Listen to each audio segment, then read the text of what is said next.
Today we're going to talk about reasons why you should not work with a financial planner. Now you're probably thinking, why is a financial planner telling you not to work with a financial planner? Well, I'm going to give you my subjective opinion of what financial planners are no good, and if that's who you're looking to work with, you probably shouldn't. So that's what you're in for today for today's episode. Joe knows taxes. Joe knows the market. Joe knows Social Security. Joe knows income planning. Joe knows pickleball? No. This is Joe Knows Retirement. Would you believe me if I told you that not all financial planners are the same? They're not all equal. Or would you just think that you can just close your eyes and pick an advisor and you'll get exactly what you're looking for? Typically, that's not the case. Typically, what we see is some advisors do less work and some advisors do more work. We see some advisors charge a higher fee without showing enough value, while other advisors may charge an average fee or lesser fee, but give more value. So our job today is to really help you decide and show you that, hey, some advisors may not be worth it, and some advisors may be really worth it. But what you're going to find out is, should you be working with someone or not? Well, that's what we're here to talk about. So anyways, the first thing that I want us to understand is, are you working with an insurance salesperson or only an investment manager? And so those are two advisors where I tell you, don't work with them. If you're just working with an insurance-only salesperson and they're saying that they're a financial planner, you're not going to get comprehensive planning. They're going to get their big old commission. They're never going to talk to you again unless you have specific questions about just that product. They're not going to put together a comprehensive retirement plan for you. They're not going to help you with estate planning. They're not going to help you with tax planning. You're just going to do that. And so you're not necessarily going to pay them any fees because they're just going to get their commission. But why would you work with someone like that when you could work with a comprehensive planner where if you really want that product, they can probably do it for you, but they can give you more of an advanced plan along with that. And so that's one thing you want to look for. Second thing you want to look for is someone who is only an investment manager. And so with an investment manager, they're only going to manage your investments. And what we see in our industry is that many investment managers only charge, or they do charge 1% of assets under management, which is the stereotypical fee for most people in our industry.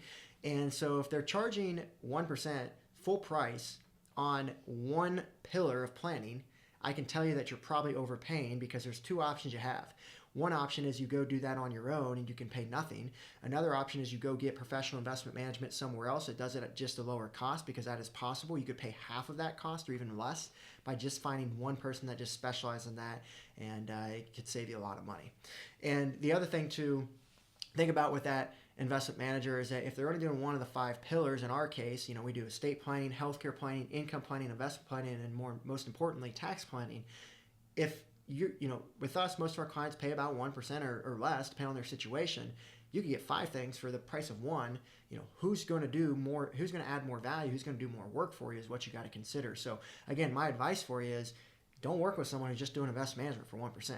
Get a lower cost if you just want investment management, or do it on your own, or work with a comprehensive planning team if that's what you're truly looking for. If you're truly looking to maximize your retirement and get that professional guidance, get it from the team who's going to do the most work for you for the same cost is ultimately the idea there. So that would be the second reason why you should not work with a financial planner if that's all they do. Another reason why you should not work with a financial planner is if they do not do tax planning. So on to that point I just talked about, but in my opinion, taxes are the biggest expense in retirement. Most retirees are going to have to pay more money in taxes than anything else because most of them have all their money in tax-deferred vehicles that they've saved all their life. 401ks, IRAs, all of those investments. And so I wrote a book titled I Hate Taxes. It was an Amazon bestseller. And in this book, we talk about tax planning and why it's so important. And we get people that reach out to us and they go, I read that thing in an afternoon. And I go, it was like 100 pages. How'd you read that in an afternoon? But the reason why is because I made it so easy to understand and read, but also very easy to start to work on those things and start to get those in place so that you can save money on taxes. And so if your advisor is saying, I don't do tax planning, go see your CPA, or they're just telling you I'm not a tax professional, then I would tell you should not work with that type of advisor, and you'd be better off to work on your own and save the money, or work with someone who does comprehensive planning. All right, the fourth one here is if you do not have enough money to make the cost worthwhile. And so we're typically going to see this be the case if someone does not have as many assets. So for example, we charge an assets under management fee, as I shared earlier. we have specific minimums at our firm that, if someone is under that minimum, then we don't necessarily think that our fee would make sense because we would have to charge them a flat fee on top of our assets under management fee. Most of our clients, we only charge an assets under management fee. Some people think that that's crazy and that we could get both fees if we wanted to, and I probably think we could, but at the end of the day, what are we here for? We're here to help people, and I feel like it's fair to just get one fee, and I feel like the clients like that, and so that's what we do. But if someone has lesser assets, then maybe the percentage of the total fee that they would pay a firm like us to do the comprehensive planning may not be worthwhile. And so you may be better off just with simple planning, watching videos like this, and just trying your best to do it on your own because the fee may not outpace the value if you don't have as much saved. But the more you have saved, the more opportunities you have. And in your case, I would definitely pay for professional advice in that comprehensive realm there. But if you don't have enough money, then you may not make sense to work with a financial planner. There are some pro bono opportunities out there.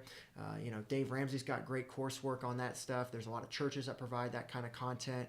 And so there's also a lot of advisors out there that do a lot of pro bono work. And so I'd recommend that, hey, it may not be feasible for you. If that's the case for you. The other thought here is if it's a hobby of yours, right? So we get some people who are extreme DIYers and they know they're making mistakes because they don't do this every day and they don't have the amount of resources and technical knowledge to really make the best decisions, but they enjoy doing it, they love doing it, and sometimes they won't give up control to have a financial planner help them because they love it so much. And so we always ask them, hey, if you're okay missing some things to do it on your own, then go for it. I mean, it's your money, it's your plan. And maybe it's worthwhile to have more fun than it is to maximize what you've worked hard for the last 40 years for. That's for you to decide. But if that's you, then hey, as long as you're okay with maybe making some mistakes or not getting the most money, sometimes you got to have some fun. If that's the case, then go for it. So that would be a reason not to work with a financial planner if that's you. We do meet a lot of DIY people though who they really enjoy it, but the other side of it's more important. They want to maximize it, and that's why a lot of those work with us. But also they work with us because they don't want to have their spouse, if they pass away, now their spouse doesn't know as much as they do, and now they're kind of stuck on an island. And so we can come in and be their trusted guide when that happens. Is really the big ones. But also tax planning. A lot of DIYers that we see are not necessarily well versed in the tax side. They may do okay on the investment side, but on the tax side they really struggle, and that's ultimately where, as I shared earlier, a lot of the tax savings can be. So another reason why you should not work with a financial planner is if they just tell you, if you go see them and they say, we're going to invest in this before you make the decision to work with them, I don't know if I like that idea because they're almost just being a product or investment salesperson, and they're kind of pigeonholing you into doing one thing and that's it. That kind of screams a salesperson to me. And so I'd rather work with someone who's going to sit on the same side of the table as me. So kind of similar to point 1 and 2 about the insurance salesman and the investment only person. If they're just coming to the table with products and just showing you benefits of products to try to get you to move forward, I don't know if that's necessarily doing planning. I'd rather see you work with someone who's going to design an analysis for you and show you, hey, here's the gaps we see, and here's the what we'd look to do to solve those gaps, and here's the outcomes of what it would look like if we were to help you. And again, if they're just focused on one little thing and that's it, they're not comprehensive planners. And so if you're working with someone like that, I typically run away is what I would say. And if they don't show you a tax analysis or show you ideas on the tax side, then you easily know they don't do tax planning, which was another point earlier. Or if they just emphasize performance, if they say, hey, our investment did this return and that's why you should work with us, I would pretty much run away, because most professional investment management is definitely going to be better than doing it on your own because it's much more educated, it's much more research based. But you typically, people are not beating the market by 5 to 10% every year. They may be able to efficiently do it by 1 or 2%, which makes everything worthwhile.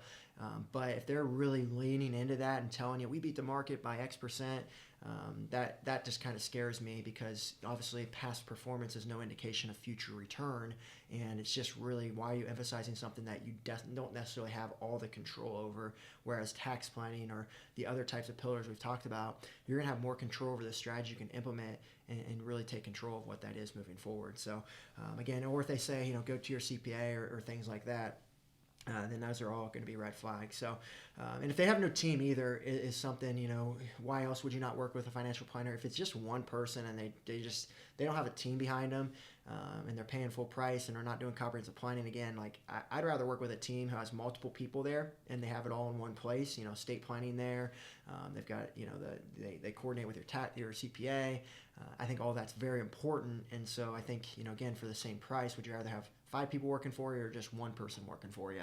And what if that person's on vacation, or what if they pass away, or what if they retire? And then what are you going to do at that point? So those are all different reasons of why I think you should not work with a financial planner. But let me circle back. Of course, I'm biased, and I think you should work with a financial planner. I just think you should work with the right kind of financial planner, and someone who specializes in those 5 pillars like we talked about, someone who's going to act as a fiduciary, act in your best interest. And Vanguard actually did a study on this, and Vanguard basically says that, it's called the Advisor Alpha.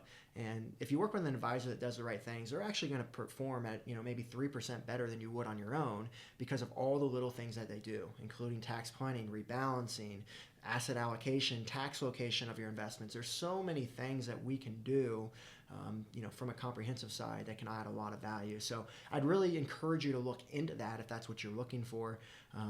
But if you're, you meet some of the qualifications that we looked at today and you're okay doing it on your own, you may not need a financial planner if you're okay, with maybe missing some things. But if you're diligent and you want to delegate and you want to make sure you get it right, then work with a team like ours or someone like us. And so that would be my biggest, advice to you there. And if you'd like to get on our team's calendar, we actually have an opportunity for you to do so. If you're watching this from YouTube, you can go to the link below, and there'll be a link to click on to schedule a time with us. If you are watching our podcast, then you just go to our website, peakretirementplanning.com, and you can apply there as well.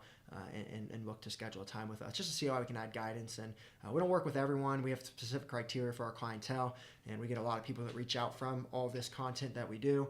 But we'd be more than happy to at least have a conversation and guide you in the right direction. If we can help you or not, we'll definitely go from there. But anyways, hopefully you enjoyed today's episode, and hopefully it was a humorous one and also an educational one for you there.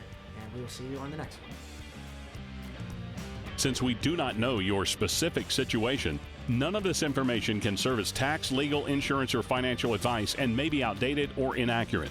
The information comes from sources believed to be reliable but cannot be guaranteed. This content is prepared for educational purposes only. If you need advice, please contact a qualified CPA, attorney, insurance agent, financial advisor, or the appropriate professional for the subject you would like help with.